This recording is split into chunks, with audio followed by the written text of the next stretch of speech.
Bonsoir à chacun et à tous en fonction de l'heure qu'il fait actuellement chez vous. Moi, je suis actuellement à Kétou. Kétou, c'est une localité du Bénin. Donc, je suis actuellement au Bénin. Et à l'entame, j'espère que le micro, ça marche pour cette fois-ci et que vous entendez très bien ma voix.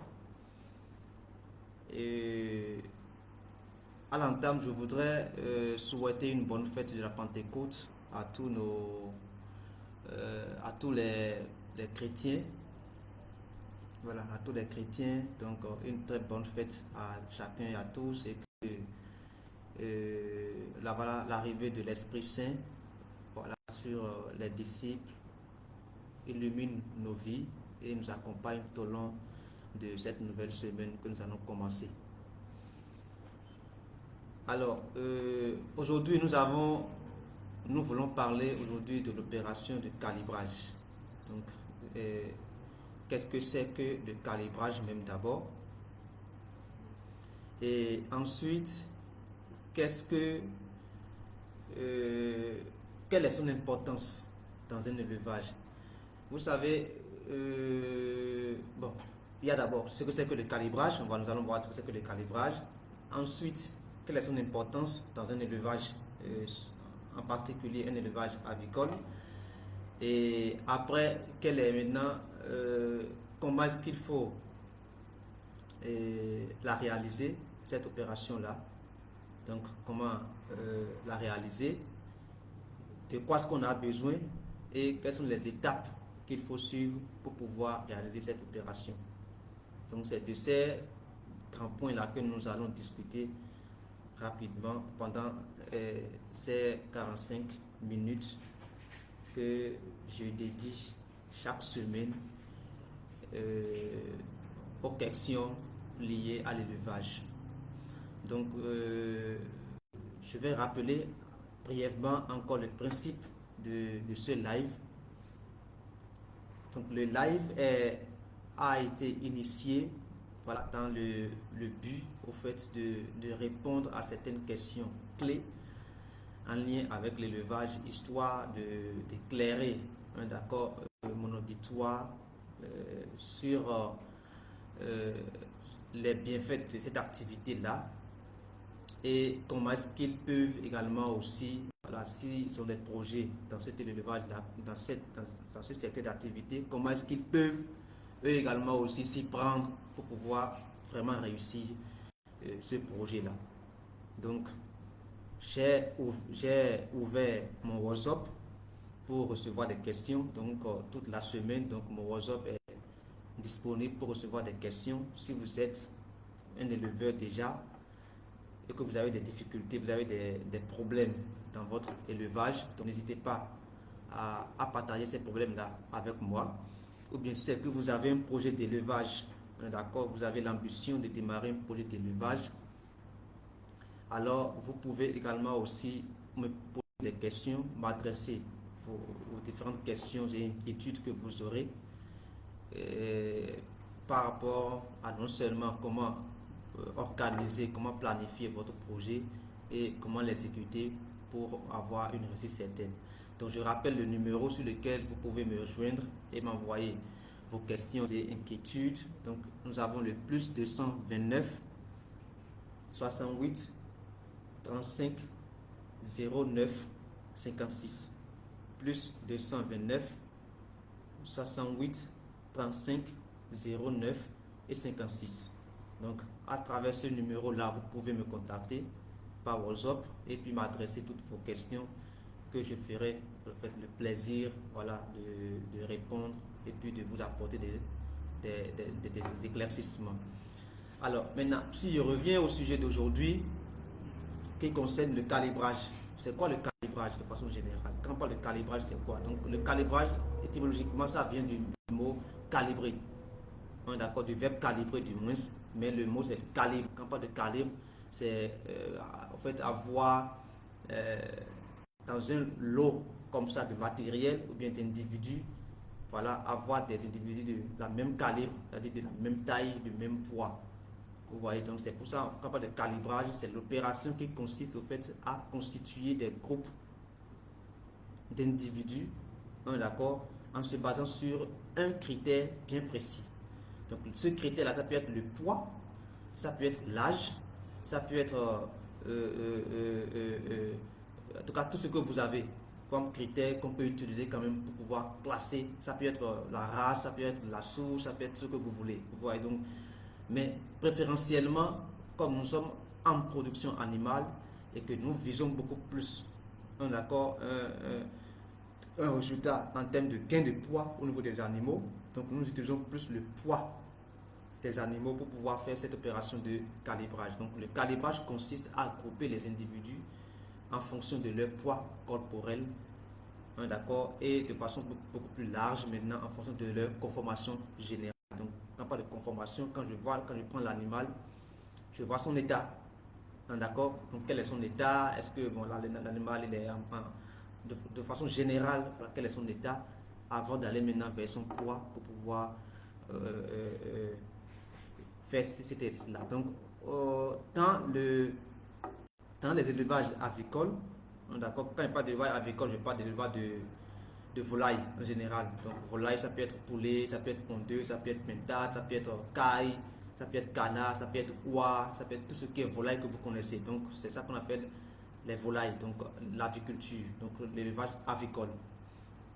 Donc, si je viens dans le cas, par exemple, de l'élevage des poulets, particulièrement, un accord, donc des poulets. Donc, au niveau des pondeuses, par exemple, cette opération de calibrage est souvent conseillée, un accord, à la 4e semaine, soit à la 4e semaine, soit à la 8e semaine, soit à la 12e semaine, ou soit à la 16e semaine. Pourquoi ces périodes-là, surtout la 16e, 12e et 16e semaine, parce que vous allez constater que déjà c'est des animaux qui sont déjà en train d'aller vers la phase pré-ponte. D'accord? Donc, pour faire en sorte que vous ayez des animaux qui ont pratiquement le même poids, les mêmes conformations, pour pouvoir avoir le maximum de poules qui va en fait, aller rapidement en ponte dans la même période pour vous. Donc, c'est conseillé de faire peut-être cette opération-là pendant cette période-là. D'accord? C'est vrai qu'il y a des précautions à prendre. Il y a vraiment des précautions à prendre. Tout à l'heure, je vais en parler de long en large. Je vais parler de long en large de ces précautions-là. Donc, au niveau des pondeuses, l'opération peut être réalisée soit à la 4e semaine, soit à la 8e semaine, soit à la 12e semaine, ou soit à la 16e semaine. Par contre, au niveau des poulets de chair, elle peut être réalisée au plus tard à la 4e semaine. Parce que les poulets de chair, vous savez, c'est souvent, il y a même les poulets de chair de cycle court. Il y a des poulets de chair à croissance rapide, comme la souche COP 500, qui font 6 semaines, comme il y a d'autres qui font au-delà de 6 semaines, c'est-à-dire qui font 7 semaines. Donc, peu importe la souche que vous élevez, d'accord, nous recommandons le plus souvent de faire le calibrage à partir de la 4e semaine, au plus tard la 4e semaine, au niveau des poulets de chair. Donc, l'objectif au fait du calibrage, le calibrage au fait a plusieurs objectifs. L'un des objectifs, c'est d'isoler, c'est d'identifier et puis d'isoler les petits sujets. Parce que vous avez acquis les poussins le même jour. Et vous avez une population de poussins, d'accord, avec laquelle vous avez démarré votre élevage. Tout comme la population humaine également aussi, vous pouvez avoir des enfants qui sont nés le même jour, mais ils ne pourront jamais avoir les mêmes trains de croissance, les mêmes trains, d'accord, de développement corporel. C'est pareil chez les animaux aussi, mais comme chez les animaux, nous visons plus le bénéfice, on vise plus au fait le gain. D'accord? Donc on met en place toutes les stratégies qu'il faut pour maximiser ce gain-là que nous aurons à la fin de l'activité. Donc le calibrage permet au fait d'isoler, l'un des objectifs c'est d'isoler en priorité les sujets, les petits sujets, afin qu'ils récupèrent de leur retard de croissance.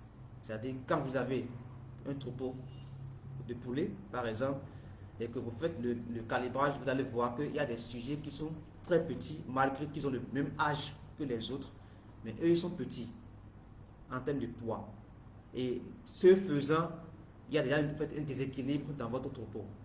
Donc, on essaie de les écarter, ces sujets-là, et puis de les mettre dans un enclos séparé, histoire de leur accorder une attention plus particulière en termes d'alimentation, en termes de traitement sanitaire et autres là. Donc, une attention beaucoup plus soutenue, plus particulière pour leur permettre de vite récupérer leur état de croissance avant maintenant qu'on les retourne vers le poulailler principal, là où il y a tous les autres poulets.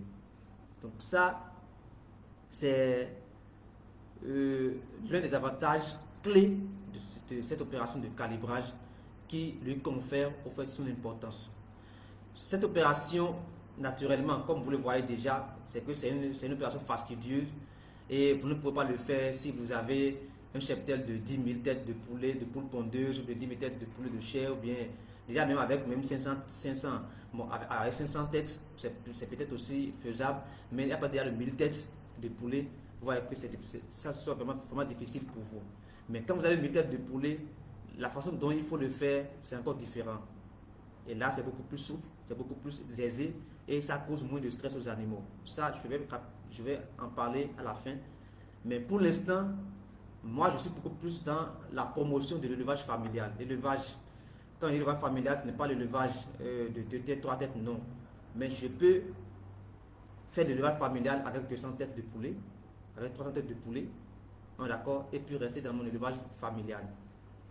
D'accord. Donc, dans ce cas d'élevage familial où nous visons beaucoup plus au fait une activité de rente, l'opération là, elle est importante et puis elle peut vous aider vraiment à maximiser votre activité. Comme je l'ai dit tout à l'heure, vers la fin, je vais parler aussi du cas de comment est-ce que cette opération peut être menée si vous avez un grand cheptel. D'accord, un grand cheptel avec 10 000 têtes, 5 000 têtes de poulet, 3 000 têtes de poulet. Comment est-ce que cette opération là pourra être réalisée? Ça là, je vais en parler vers la fin.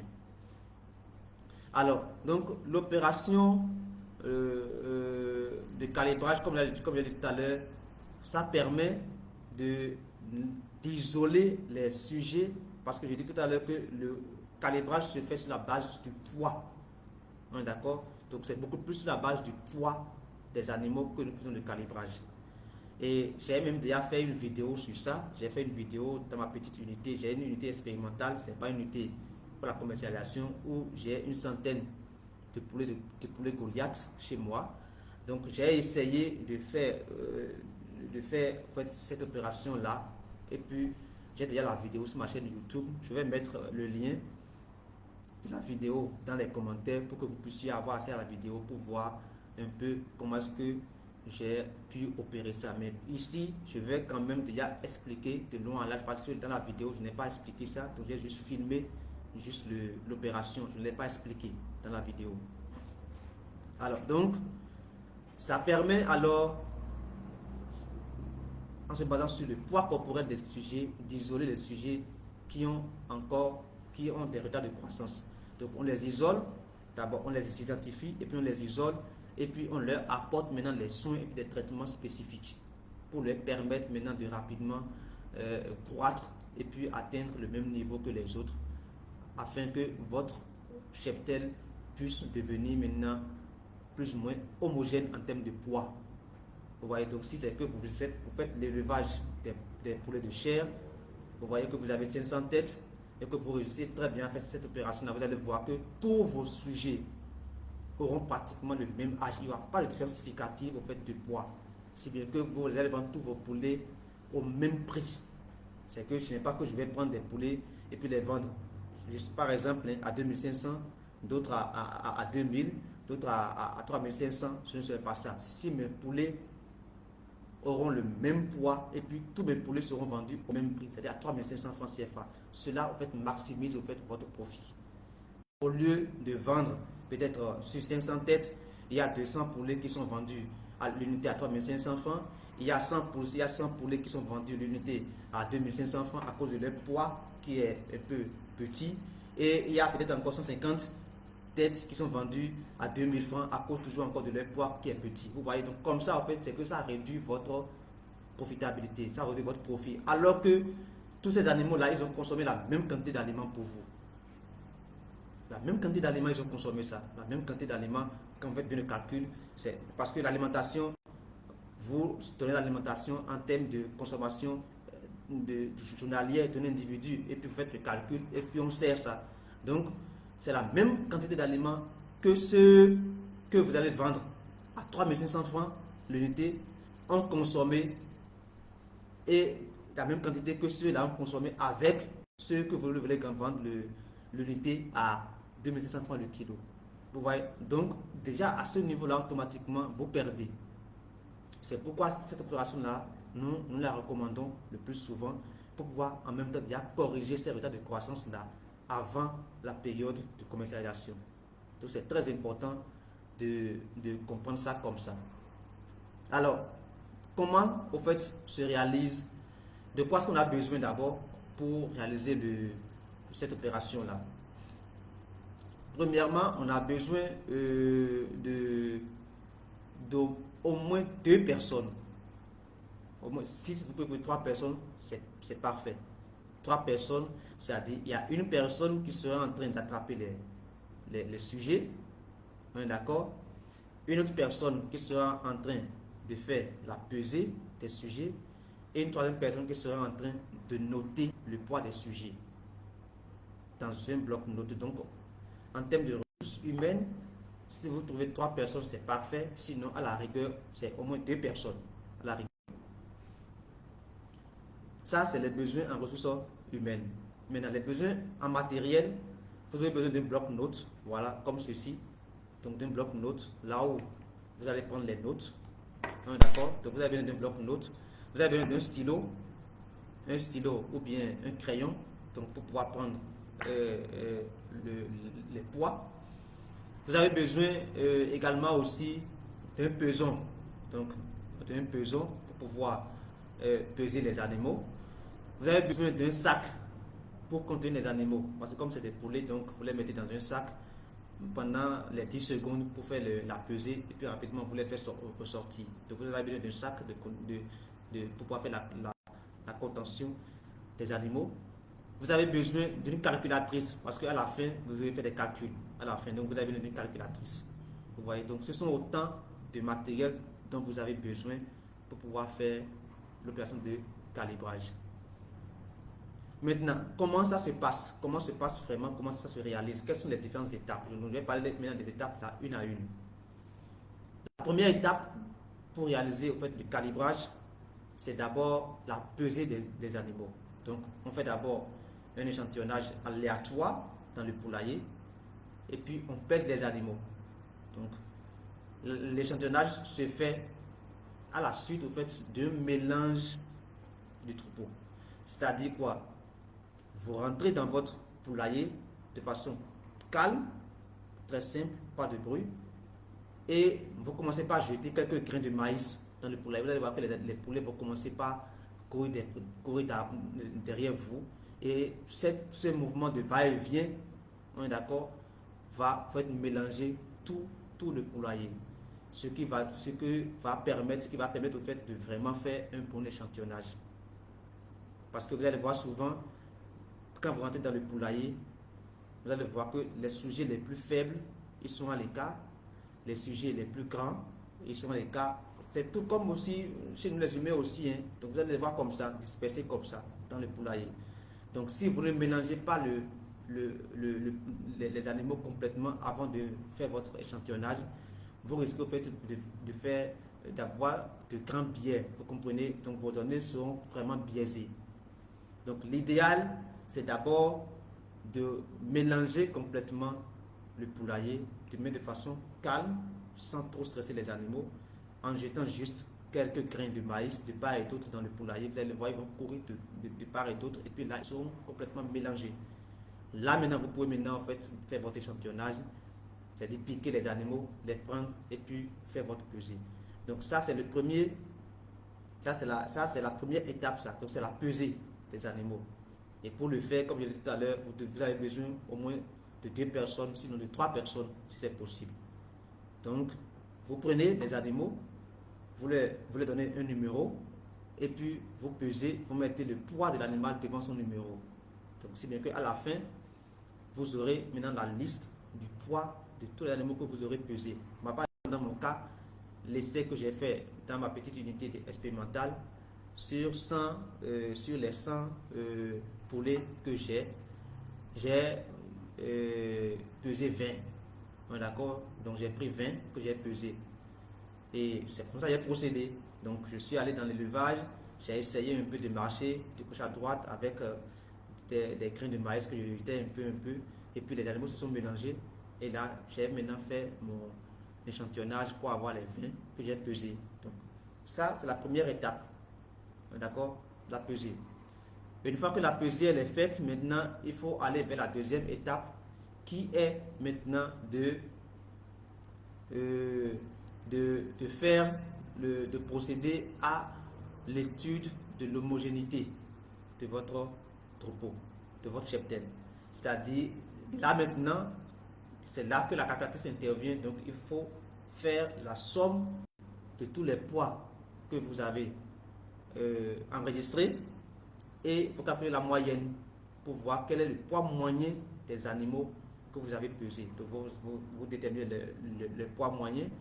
Et suite à cela, il y a un facteur aussi que nous calculons aussi, qu'on appelle le coefficient de variation. Le coefficient de variation. Tout ça là, c'est vrai que c'est des termes techniques, mais si vous voulez le faire, je vais venir tout à l'heure maintenant encore sur cet aspect-là, c'est que si vous voulez le faire et que vous n'avez pas les notions statistiques qu'il faut, faites appel à un technicien pour vous aider. C'est pour ça que les techniciens sont là. C'est pour ça que les autres techniciens sont là. C'est pour assister les éleveurs, les professionnels que vous êtes dans votre activité. Donc, on calcule la moyenne et on calcule ce qu'on appelle coefficient de variation. Donc, on calcule ces deux paramètres-là. Et avec ces deux paramètres-là, maintenant, on définit les groupes, on est d'accord, des groupes de poids de poulet. On est d'accord? Je peux par exemple, en fonction des résultats que j'ai obtenus, je peux dire que je vais alors mettre ensemble des poulets qui ont des poids entre 1,5 et puis 1,8. Je les mets ensemble dans un même local.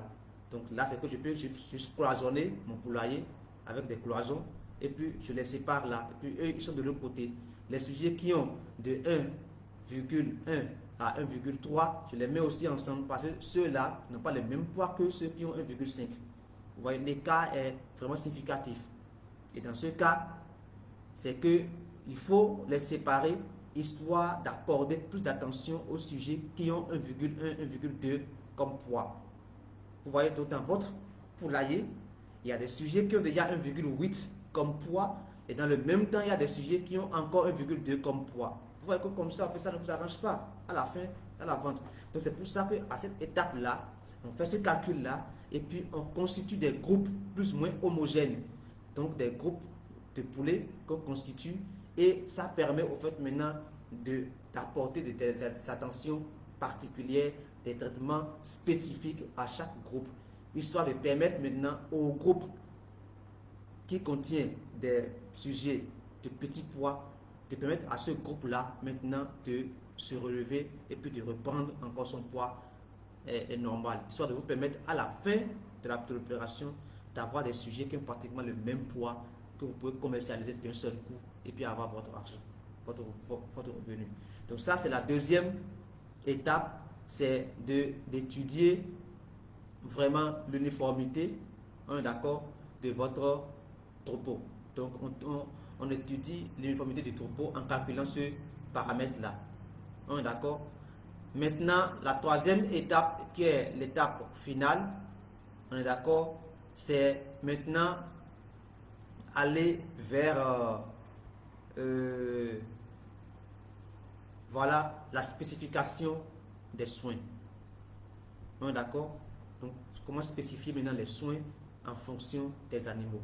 Cela vous permet au fait de réduire les gaspillages d'aliments.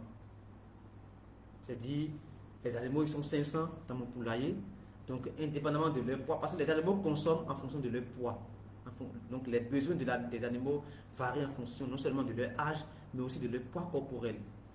Donc si vous ne faites pas bien cette étude-là et que dans votre poulailler, vous avez beaucoup de sujets qui ont des retards de croissance, et vous vous basez uniquement sur leur âge et sur le poids de quelques-uns qui ont déjà 1,5, 1,6 comme poids pour mettre là la quantité qui correspond à ça, c'est que vous gaspillez de l'aliment.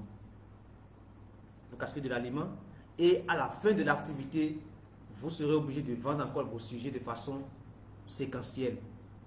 Or, si vous réussissez très bien avec l'opération de calibrage, c'est que avant la fin de, par exemple, si je prends le cas des poulets de chair, avant la fin des 6 ou 7 semaines d'élevage, vous aurez des poulets qui auront approximativement le même poids, ce qui va faire que vous allez vendre vos animaux d'un seul coup. C'est pas que si le marché existe, bien sûr, hein, voilà, si le marché existe, c'est que vous vendez vos animaux d'un seul coup. C'est pas que vous allez vendre les animaux une centaine aujourd'hui et attendre encore une semaine que ceux-là qui sont là prennent encore du poids d'abord avant de les vendre. Et puis comme ça, au fait, vous perdez non seulement de l'aliment, mais aussi du temps. Vous perdez aussi du temps. Donc, voilà au fait un peu comment se réalise au fait le calibrage. Et c'est voilà son avantage dans l'élevage, dans votre élevage. C'est très important. Comme je l'ai dit tout à l'heure, faites-vous accompagner d'un technicien qui maîtrise vraiment comment le faire. Vous n'êtes pas obligé de tout maîtriser en tant qu'éleveur. En tant qu'éleveur, vous connaissez juste les fondamentaux au fait de l'élevage. C'est-à-dire, vous maîtrisez ce qu'on appelle itinéraire technique de production que vous maîtrisez. Ça, c'est indispensable pour tout éleveur. D'accord? En tout cas, quand on parle d'éleveur, c'est quelqu'un qui pratique l'élevage. C'est quelqu'un qui est avec les animaux. Je ne dis pas que vous êtes... Je ne parle pas d'un promoteur, hein, quelqu'un qui a de l'argent, qui a investi, et puis bon, il a mis quelqu'un qui est là. Là, vous êtes promoteur d'élevage. Mais l'éleveur, c'est quelqu'un qui est avec les animaux, qui cohabite avec les animaux, qui vit avec les animaux, qui apporte des soins aux animaux, histoire de répondre au fait à leurs besoins. D'accord? Donc, en tant qu'éleveur, vous n'êtes pas obligé de tout connaître. Mais les b.a.-ba, vous pouvez les connaître. Maintenant, vous allez être accompagné, vous allez vous faire accompagner par des techniciens, par des spécialistes du domaine, ceux qui ont fait des formations universitaires dans le domaine, pour que vos stratégies de management, les stratégies de gestion que vous allez mettre en place soient vraiment de bonnes stratégies qui vous conduiront vraiment vers une production efficiente. Et l'une des pratiques de gestion, c'est le calibrage. Tout à l'heure, je disais tout à l'heure que vers la fin, je vais parler un peu de comment cette opération-là peut se réaliser quand l'on est dans un grand effectif, quand on a 5000 têtes, 2000 têtes de poulet. Dans ce cas-là, faire la pesée, faire ci, ainsi de suite, là, ça peut être vraiment contraignant. Pour ne pas dire que ça va être vraiment contraignant. Alors, qu'est-ce qu'il faut faire? C'est que vous parcourez toujours le poulailler, vous prenez un jour, et vous parcourez un peu le poulailler, même, ça peut être le jour, vous êtes en train, l'heure à laquelle vous êtes en train de leur servir à manger, vous parcourez le poulailler, et puis vous observez en fait les animaux. Vous les observez. Là, déjà, vous pouvez déjà commencer par identifier les sujets qui sont plus petits dans votre cheptel. Et puis commencez déjà par les cibler, par les identifier, par les séparer. Donc on les prend et puis on les met dans une loge, dans un enclos séparé où maintenant il faut leur apporter un soin particulier, il faut leur apporter une attention spécifique, histoire de les permettre rapidement de récupérer le retard de croissance qui sont en train d'accuser avant que maintenant vous les retourniez encore dans le poulailler principal. Vous voyez? Donc c'est une opération qui est très importante de le faire, histoire de rendre encore votre activité beaucoup plus rentable, beaucoup plus efficiente. On est d'accord? Donc, la deuxième étape où j'ai parlé, je vais revenir rapidement encore sur ça avant de clôturer avec ce sujet-là. La deuxième étape dont je viens de parler tout à l'heure pour le calibrage, qui est l'étude de l'uniformité du troupeau, donc de votre cheptel, là où on calcule le poids moyen des sujets que vous avez pesés, donc vous calculez le poids moyen, et ensuite vous allez calculer maintenant ce qu'on appelle le coefficient de variation, CV. Alors, donc quand vous calculez ce CV là, et que ce CV-là est égal à 12%, parce que le CV c'est un pourcentage, ça ne prend pas de coefficient de variation. Donc ça indique comment est-ce que, à quel degré près, à quel pourcentage près est-ce que les poids de vos animaux varient dans votre cheptel. C'est ce que veut dire ce facteur-là qu'on appelle coefficient de variation. À quel pourcentage près est-ce que le poids de vos poulets varie d'un poulet à un autre dans votre élevage. Donc si, on est d'accord, si vous calculez ce paramètre-là et que ce paramètre-là est égal à 12%, ça veut dire que vous pouvez, au fait, avoir, ça veut dire qu'il y a des petits animaux encore dans votre élevage. Si c'est égal à 12%, ça veut dire qu'il y a toujours encore des animaux petits dans votre élevage. Donc il faut aller maintenant définir la tranche de poids de ces animaux petits là et puis les sortir de ce poulailler principal, aller les mettre dans un poulailler, dans un enclos, dans une loge particulière où maintenant vous allez leur donner des soins qu'il faut pour leur permettre de rattraper.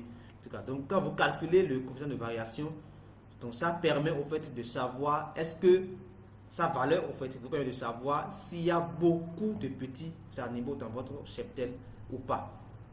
Et cela vous permet maintenant d'aller faire l'étape suivante pour aller identifier ces animaux-là et puis les mettre dans un enclos carrément à part. Ce que j'explique, ça paraît fastidieux, ça paraît laborieux, mais c'est des stratégies, on est d'accord, que si vous les mettez en application du moins, ça va vous permettre vraiment de mieux rentabiliser votre élevage. Parce qu'aujourd'hui, l'élevage en général et celui des poulets, surtout chez nous, en fait, ici sous les tropiques, est confronté à plusieurs obstacles.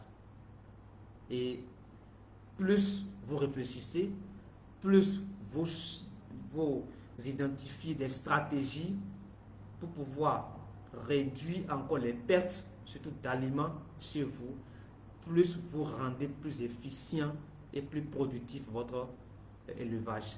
Vous voyez, donc c'est pourquoi nous nous basons beaucoup, nous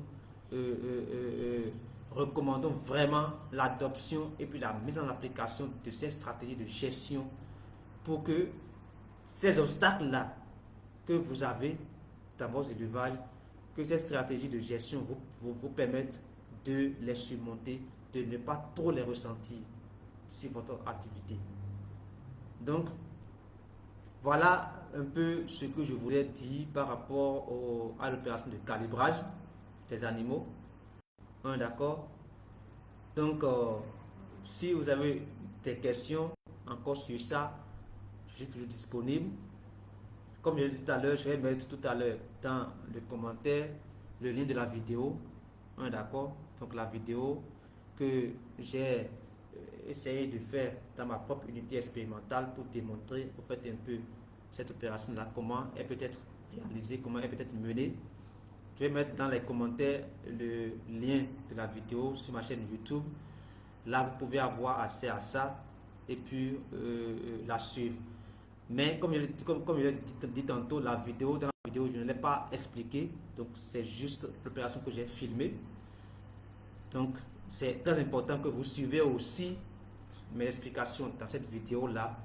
Et avant d'aller suivre maintenant le film de l'autre côté pour mieux saisir, pour mieux comprendre en fait, la stratégie. En tout cas, je suis toujours disponible, comme toujours, pour aider, quel que soit là où vous êtes, que vous soyez ici au Bénin ou que vous soyez à l'extérieur du Bénin. Je suis toujours disponible pour aider, pour vous accompagner, pour vous assister, non seulement dans la planification de votre projet d'élevage, mais également aussi dans sa mise en œuvre et gestion. Voilà, pour vous permettre vraiment de bien vivre au fait de votre projet, de bien vivre au fait de votre activité d'élevage. Parce que l'élevage, c'est l'activité qui peut faire vivre, pour ne pas dire qui fait vivre. D'accord? Qui fait vivre. C'est pour ça qu'aujourd'hui, dans mon entreprise, aujourd'hui, nous conseillons beaucoup plus au fait à la diaspora. On est d'accord parce qu'il y a beaucoup de jeunes qui ont fini les formations dans les écoles universitaires et autres là, mais qui n'ont pas les moyens pour démarrer eux-mêmes déjà un élevage, malgré qu'ils ont l'envie, qu'ils ont le désir de le faire. Alors, si un Béninois de la diaspora a les moyens qu'il faut pour pouvoir investir dans sa communauté, pour aider ces jeunes-là, nous sommes disposés à l'accompagner. Quand je dis aider, c'est que vous êtes Béninois de la diaspora, vous investissez pour créer un élevage ici au Bénin, un élevage dans lequel vous recrutez au moins un technicien, un jeune qui a fait les universités. Vous le recrutez et il est là, il assure la gestion pour vous sous notre supervision, parce que c'est nous qui supervisons toutes les activités sur le terrain, que ce soit la mise en œuvre et aussi la gestion jusqu'à la fin. Donc il est là, mais sous notre supervision à nous. Et l'argent qu'il gagne, le salaire que vous lui payez, cela lui permet maintenant de commencer par lui-même déjà penser à quelque chose si vraiment il a envie d'aller vraiment lui-même installer un truc pour son propre compte. C'est très important que nous ayons ces interventions-là au Bénin pour accompagner vraiment la jeunesse à aller vers vraiment l'entrepreneuriat, parce que le gouvernement fait ce qu'il peut. D'accord, le gouvernement a mis en place des politiques, des stratégies, des programmes et autres là pour promouvoir toujours l'entrepreneuriat au niveau des jeunes. Mais vraiment, il reste toujours encore à faire et aucune, c'est-à-dire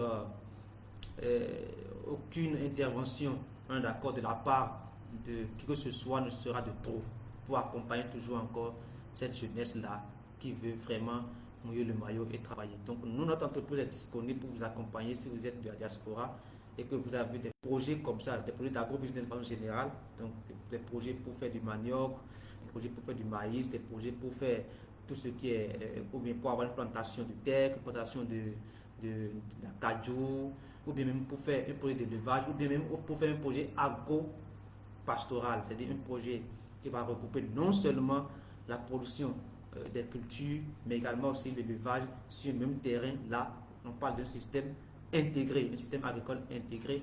Mettre ça en place pour vous permettre vraiment de mieux valoriser vos ressources. Nous sommes tous disponibles pour vous accompagner. Je vais mettre le lien de notre site internet Afro Green Business dans les commentaires aussi. Vous pouvez aller sur notre plateforme, sur notre site internet pour découvrir un peu nos services, les services que nous offrons dans ce sens-là, et puis nous contacter si vraiment vous avez le besoin d'être accompagné, si vous avez vraiment un projet d'agro-business qui nécessite vraiment un accompagnement, un appui technique et professionnel ici au Bénin.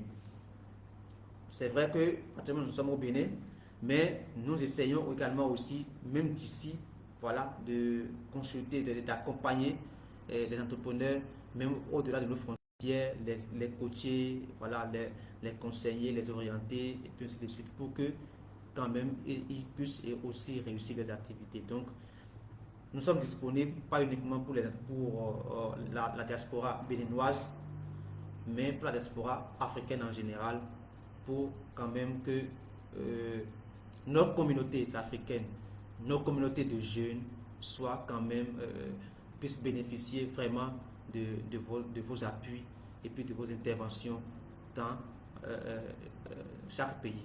Donc voilà un peu le sujet pour lequel voilà, je me suis permis de lancer ce live ce soir et je suis toujours disponible pour toutes vos questions, pour toutes vos inquiétudes, que ce soit liées à cette thématique, cette notion de calibrage ou liées à tout autre d'accord, sujet en lien avec l'élevage, en lien avec l'agro-business, ainsi de suite. Donc, je suis tout disponible aussi WhatsApp au numéro plus 229 68 35 09 56. Merci beaucoup et au dimanche, à dimanche prochain, toujours à 17h GMT plus 1 pour discuter d'un nouveau sujet, toujours en lien avec l'élevage. Merci, à tout à l'heure. Bye bye.